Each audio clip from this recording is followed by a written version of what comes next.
This video isn't really something I had scheduled because I have a lot of stuff that I plan on dropping this month.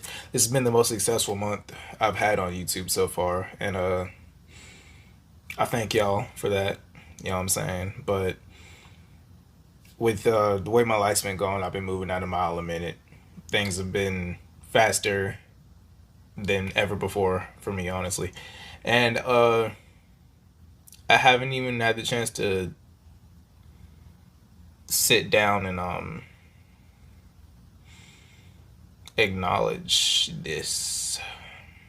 At the point I'm recording this, it's midnight going into the 18th, but as of April 16th, it's officially 10 years since I lost my old pops to a heart attack. Two of them, actually, consecutive. Um, Obviously, this is my pops. If you couldn't tell,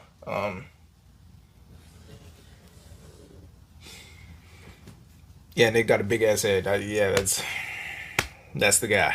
Coming up, my parents were separated, and I spent the majority of my childhood with my grandparents. But even though he struggled a lot financially because of reasons that were ultimately not really in his control,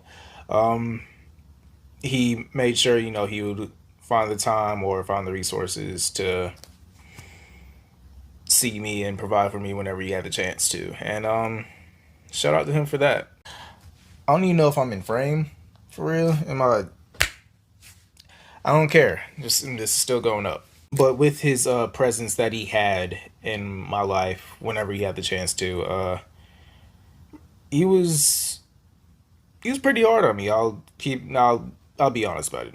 He was pretty hard on me. And ultimately, as an adult now, I can attest that to the fact that he was very hard on himself, and that's another one of the traits that he passed down to me, along with this fat fucking head. But anyways, as far as my upbringing goes, my dad was hard on me, and I truly believe that was because there were a lot of failures or shortcomings that he had in his life, and he didn't want my upbringing to be one of them. Granted, I mean, sucks for him because I'm broke as shit and I dropped out of college years ago. But I mean, hey, I outlived him, so guess I'm doing something right. That's crazy as hell. I apologize. But it, it leads to an overarching point. Bear with me for a second. In hindsight, I'm able to see it now because I'm able to look at things through a completely different lens because I'm a lot more far removed from the situation, and I've dealt with not having a dad around for an entire decade. But a lot of his insecurities kind of projected onto me in the sense that, like, that nigga was really upset with how his life turned out. So literally everything that I wanted to do or had any sort of interest in, he went out of his way to make sure that I was busting my ass to be the absolute best at it. Because there were instances where he didn't take those same opportunities. And the way that I had internalized that as a kid was like, damn, like I just kind of suck and like I'm not perfect and I'm never gonna be as cool as my dad. The whole time the nigga wasn't really cool at all. He was just as afraid of failure as I was. And there's a point that I'm getting to here.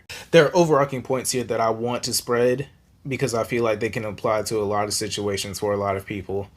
And regardless of the perspective that you're taking it from, there's something to be learned with what I have to say about what I got going on with old Isaiah.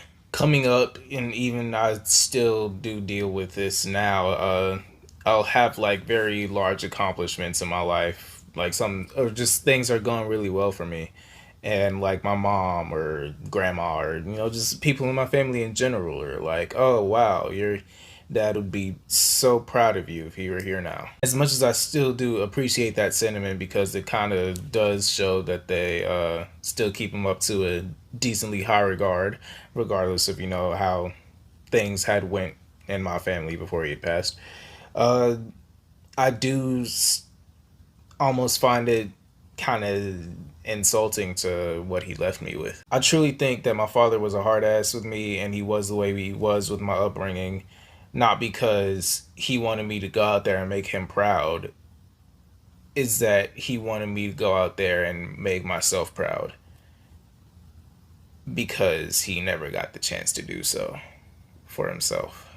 And I feel like a lot of us, no, and I feel like a lot of us, especially young men, we have this intrinsic feeling of, we have to do this to prove a point to somebody, or do that to make X, Y, and Z proud and look at you a certain way, things of that nature. Now, of course, my dad probably would have wanted me to stick with the athletics and play every damn sport in the book, because I mean, like a lot of dads do. But if I do end up finding success talking into a fucking camera, which I just haven't found success in for the past 2 3 years, but if I do find success in that and that makes me happy, I feel like, I guess that's the point of my dragged out yapping here. Granted, I don't think the video will be too long. Is to do what the fuck you want to do, my nigga. As simple as that. Because as long as you're doing what's making you happy and you're reaping the benefits of the hard work that you put into your craft, the people who love you most are still gonna love you just as much.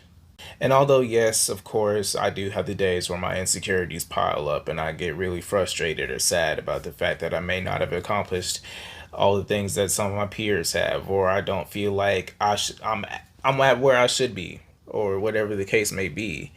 But I do feel proud in the fact that I stuck to what the fuck I wanted to do and executed it how I wanted to do it. Because ultimately, I feel like that's the main lesson that my father was trying to leave with me. And that's the video, because I'm not gonna cry on camera. So I hope this reaches somebody who needs it. You know what I'm saying? And I hope you stay along the ride with where this channel's going, because I don't even know myself. So stay with me and find out, I guess. Like,